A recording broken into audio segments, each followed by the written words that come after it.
जो पत्रकार बनना चाहते हैं उनको लिए क्या क्या मतलब नेसेसरी होना चाहिए, क्या क्या आना चाहिए, कौन कौन सी ऐसी स्किल है? मुश्किलों को करते नाकाम, जनहित हमारा काम, देश का सम्मान, राष्ट्र सर्वोपरि सम्मेलन। आपको जब भी अच्छा काम करने का मौका मिले अपना पूरा 100% उसमें देना चाहिए। अगर आपको पत्रकारिता के क्षेत्र में आगे जाना है तो एंकर बनना है, रिपोर्टर बनना है, क्योंकि अब एंकर रिपोर्टर दोनों करते हैं, आज पत्रकारिता बदल गई है। जी। या आप लेखनी में अच्छा करते हैं, लेखन में जा सकते हैं। पहले आपको ये सोचना होगा कि आप करना क्या चाहते हैं, यानी अपने लक्ष्य को निर्धारित करना होगा और फिर लक्ष्य की ओर बढ़ना होगा। सर तो अभी मैं मौजूद हूँ रिपब्लिक भारत के एक बहुत ही मेरे फेवरेट एंकर है और इनको हम काफ़ी दिन से देखते हैं कि रिपब्लिक भारत को जब से हम देख रहे हैं तब से सर को मतलब फॉलो करते थे। सर मेरे नए दर्शकों का आपका परिचय हो जाए। मेरा नाम नदुल शर्मा है और मैं रिपब्लिक भारत में न्यूज़ एंकर हूँ और लगभग 10 साल से पत्रकारिता में। मुश्किलों को करते नाकाम, जनहित हमारा काम, देश का सम्मान, राष्ट्र सर्वोपरि सम्मेलन। मैं भी पत्रकारिता का कोर्स करता हूँ, मैं भी पत्रकार बनना चाहता हूँ। सर आपका जीवन का संघर्ष कैसा रहा जब आपने सोचा कि चलो पत्रकारिता ही करते हैं? मेरा संघर्ष बाकियों से अलग रहा है क्योंकि मैं पहले इंजीनियर था। आई हैव ऑनर्स डिग्री, मैं मैकेनिकल इंजीनियर रहा हूँ। उसके बाद मैं दिल्ली आया और दिल्ली आने के बाद मैंने कहा कि मुझे पत्रकार बनना है, पत्रकारिता के क्षेत्र में आगे जाना है। उसके बाद मैंने बहुत कोशिश की, फिर मुझे कहीं काम मिला, एक छोटी सी इंटर्नशिप, और निरंतर फिर मैं तल्लीनता के साथ अपने काम में जुटा रहा। कई सारे चैनल्स में काम किया, कई सारे बड़े बड़े लोगों के साथ काम करके सीखा और फिर मैंने दिल्ली, भोपाल, उसके बाद Akashvani, travel museum, voice over artist, फिर जी न्यूज़ और अब रिपब्लिक भारत। तो आप समझिए कि बहुत कुछ बतला दिए सर। कितना दिन से आप काम करते हैं पत्रकारिता के क्षेत्र में? पत्रकार बनना, एंकर बनना जी ये सबको दिखता है क्योंकि टीवी पे आते हैं जी, लेकिन पत्रकार वो लोग भी होते हैं। 10 साल हो चुके हैं जी। और इसके पहले मैं जैसे एंटरटेनमेंट की एंकरिंग होती है वो करता था, फिर मैं बाद में न्यूज़ के क्षेत्र में आया जी और अब जैसा आप बता रहे हैं जी कि अभी रिपब्लिक भारत में हो, जी इस दौरान मैंने कई अच्छी रिपोर्टिंग्स भी की है। जैसे अभी हम अयोध्या में हैं। जी जी जी अयोध्या में 2020 में जन्मभूमि के टाइम भी आया था, वक्त उस समय भी आया था मैं, और उसके बाद में आया था शिला यात्रा लेके। अभी मैं उद्घाटन में हूँ और इसके अलावा भी मैंने रिपब्लिक के लिए कई सारे कवरेज किए हैं। सर आपके जीवन में कैसे आया कि चलो पत्रकार ही बनते हैं, ये अच्छा फील्ड है?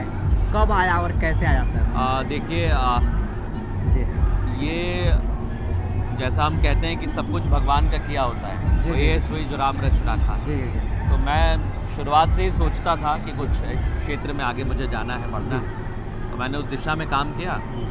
तो मैं शुरुआत से ही मुझे पता था कि मुझे इसी क्षेत्र में आना है। जी जी, पत्रकारिता ही करना है। हाँ। मतलब स्पष्ट था कि पत्रकार ही बनना है। जो पत्रकार बनना चाहते हैं उनको लिए क्या क्या मतलब नेसेसरी होना चाहिए, क्या क्या आना चाहिए, कौन कौन सी ऐसी स्किल है?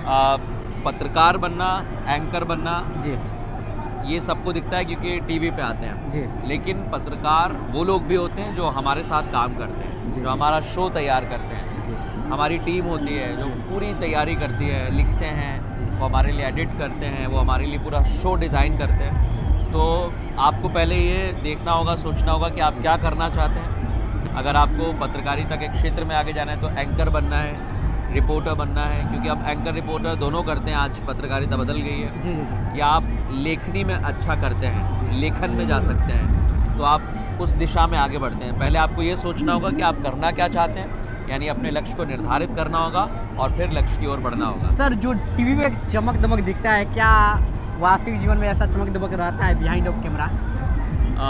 चमक धमक का आपकी परिभाषा क्या है चमक धमक की? मतलब वहाँ पे ऐसा लगता है कि बहुत ही समझिए कि अच्छा लाइफ है, बहुत ही शोहरत वाली लाइफ है, बहुत ही बढ़िया लाइफ है।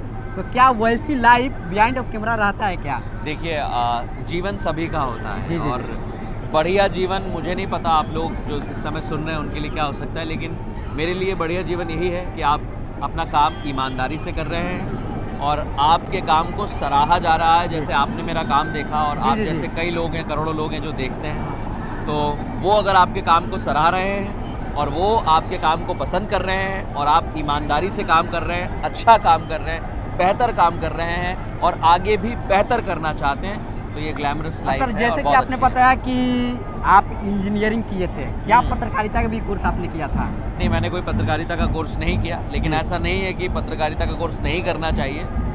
आप कोर्स करेंगे तो भी आपको बहुत सारी चीज़ें सीखने को मिलेंगी, और अगर आप करना भी चाहते हैं तो उस दिशा में भी आप आगे बढ़ सकते हैं। लेकिन बेहतर यही होगा, पहले आप अपने लक्ष्य को निर्धारित करें, फिर उस ओर बढ़ें। जैसा मैंने कहा है, अगर आप पत्रकार भी बनना चाहते हैं तो उस दिशा में आगे जाएं, क्योंकि मैंने जब मैं रिपब्लिक में आया बहुत सारी ऐसी चीज़ें देखी, क्योंकि एक वक्त ऐसा था मैंने पत्रकारिता नहीं की है, लेकिन मुझे यूक्रेन वॉर कवरेज का मौका मिला।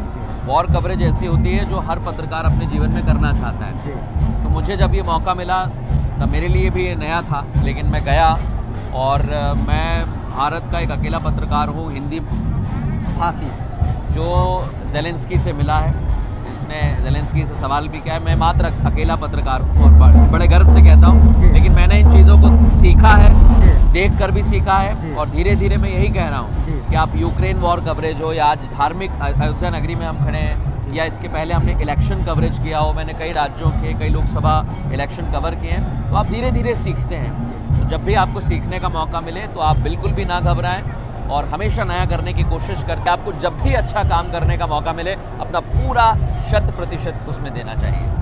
तो सर का समझिए कि हम बहुत बड़े फैन हैं, और सर का हम काफ़ी समझिए कि रिपब्लिक भारत पे फॉलो करते हैं, देखते हैं, हमेशा सर को देखते हैं, यूट्यूब के माध्यम से भी देखते हैं, और काफ़ी अट्रैक्टिव इनका आवाज़ है, काफ़ी समझिए कि दिल छू लेने वाला आवाज़ है। सर को जब हमने देखा तो काफ़ी फॉलो करने के बाद ही समझिए कि इनसे हिम्मत जुटाकर बोला कि सर आपका एक छोटा सा इंटरव्यू चाहिए। सर ने बोला कि अच्छा चलो जल्दी ले लेना। तो ऐसे ही इंटरव्यू देखने के लिए हमने 10 से भी ज़्यादा न्यूज़ एंकर के इंटरव्यू कर चुके हैं अभी तक। ऐसे ही इंटरव्यू देखने के लिए बने रहे चंपारण न्यूज़ के साथ। शुक्रिया, थैंक यू सो मच।